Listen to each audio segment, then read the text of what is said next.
If you'd like, it'd be great if you could just tell us a little bit more about your ties to the Valley and what makes the Valley a special place for you.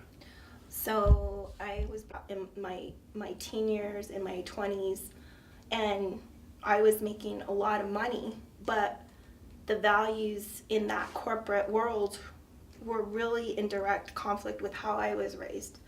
To have family at the center, to have traditions, to have celebrations in the church, to focus a life very kind of like this altruistic life where you're living for your larger family group and doing better for your family, right? Because the culture is very, I think, family centric, and even though there's communities where the ethnic groups are concentrated, it's still very like this extended family, pods in Antonito. Like there'll be the Trio family, the Romero family, it's very by family, and in the corporate setting, there were so many projects they did that all it mattered was how inexpensive it was for the corporate entity. It didn't matter that we were discharging so much salt into these municipal entities that didn't have the wastewater treatment facilities to get it out of there. And then you think of the health impacts from salt, like high blood pressure and heart disease, and it began to just wear on me emotionally. My parents were raised in the community where I grew up. My dad is originally from Antonito and my mom's from Ortiz. So all the outlying villages of Antonito, they kind of came into school in probably in the 50s, like the early 50s when the nuns ran the school. And I think I grew up, I went to school, kind of had a different value set. I wasn't able to qualify how I was raised or why it was important to me to be connected and rooted here are my kids. But I think in moving around and in living different places, I realized how unique it is in the San Luis Valley and in my hometown, and you recognize some of the links to global struggles and recognize that we're kind of a unique, isolated cultural group, which I wasn't able to qualify because it was the majority culture in my community.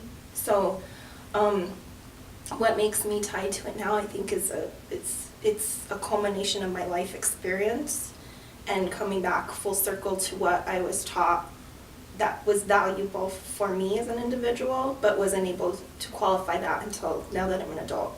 I left the Valley for college when I was 17. I went to school in Golden at School of Mines. Advanced degrees are very valued because I think it was ingrained that education was a social equalizer, even though it wasn't verbalized that way. That was clearly the message. Like, do well in school, get out of here. Success was very tied to leaving the community versus staying back and building it and contributing. And that's not where I am now. I think that recognizing that uniqueness and the sense of place and how rare that is in sort of these, these migrations of so many cultures, and how people in the San Luis Valley, especially the Hispanos, they haven't become part of that melting pot that is like mainstream culture in the U.S., and that's very unique, I think, to this region.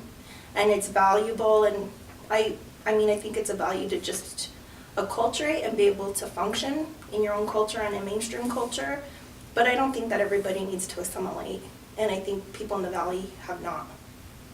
That pivotal moment came when I moved back home, and this waste was coming through town, and people were really upset. Like, people were afraid.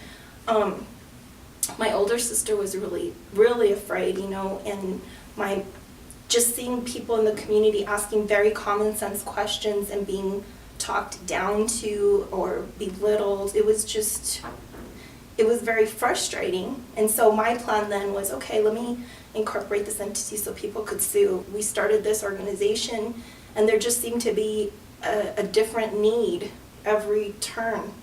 And it became to a point where I couldn't walk away from it because of this sort of structure that was built and all these partnerships that are regional, and the different work we're doing from getting a study to make sure if radioactive, hazardous, toxic waste does come through, there has to be a NEPA process for that site, to getting like a community solar garden built, the first one and only one in the San Luis Valley, to getting air, soil, water, health baseline data collected, to like now we're working on recycling.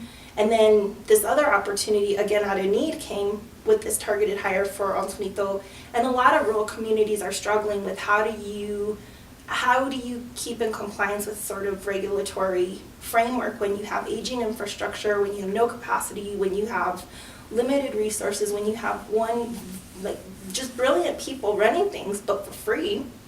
You know, there's not paid staff, and the staff that are paid live below the federal poverty level. So it's just it becomes this sort of,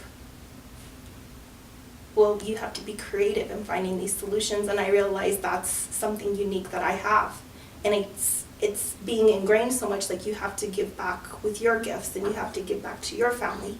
It seems like a moral and ethical obligation, but it's also a passion, because there's not that conflict like that existed in the corporate entity where the work I'm doing isn't aligned with my personal values. In the waste issue, there was these task force discussions that he's a former congressman. He just retired, or he just resigned as the state ag secretary. He formed this task force to try to find resolution. And in that task force, there was representatives from the railroad, there was representatives from the entity that was cleaning up in Los Alamos, Energy Solutions, the railroad here, the SLNRG, representatives from the lab, from Los Alamos, from the Department of Energy, because the lab is a Department of Energy facility. And then, so they each had 2 representatives. So there was 10 people there, and then there was 3 of us from the community. So it was, at the time, my brother was Mayor Mike, then Joe Mestis was a former commissioner, he was there, then Olive Valdez was there, and then there were 13 of us. They had asked that I go on the task force because of my background in engineering and working with corporations, and they felt comfortable with me there. So then I came on, so that I was the 4th person from like talking on behalf of the community in those discussions. At the time we were talking to attorneys, and it was just a very complicated situation. It was 2 different federal levels, a state level, and then a local land use conflict at all 4 levels, right? And just what was repeatedly told to us was in those discussions, well, you have no chance. The railroad has this sort of preemptive authority.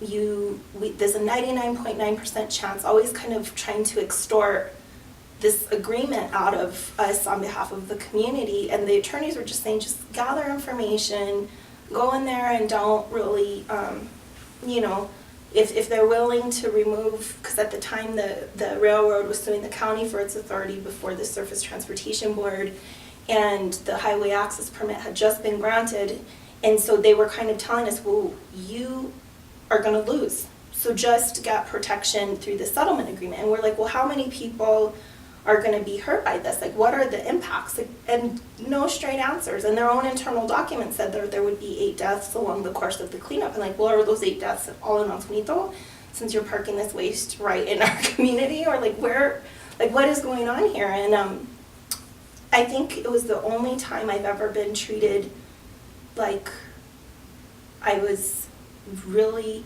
really ignorant and ill-informed, and just like I didn't matter, or the voice of people that I was speaking for in those discussions didn't matter.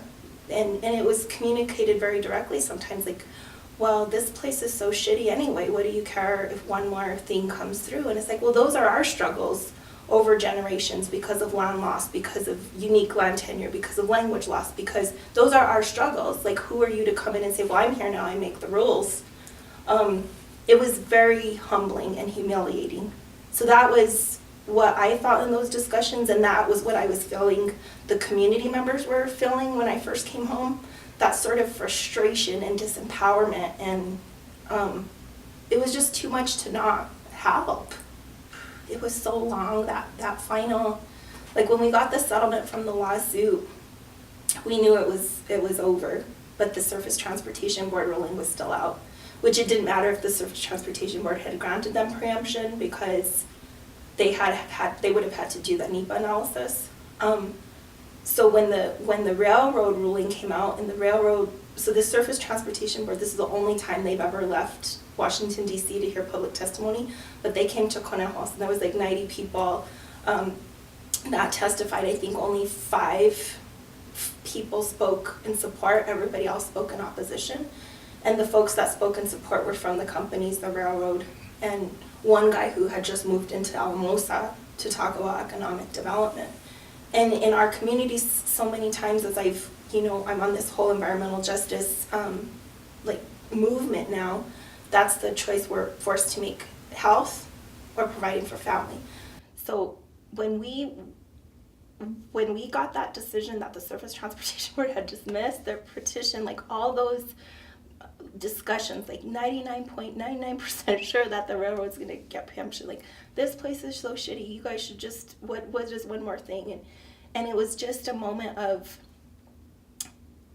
like we did it, like we got the protections for the community. It was, but then you realize that those impacts are still in another community, like that waste is still going through another community, and it fuels the work when you recognize, well, there shouldn't be any communities that are burdened. Like Marian Naranjo, who was working with us on that from Santa Clara Pueblo, the lab is built on her ancestral lands, you know what I mean? And it's a whole movement, and it's nice to have solidarity in that movement, but it was like a moment of disbelief, a moment of glory, a moment of sadness. Like it can never just be one thing.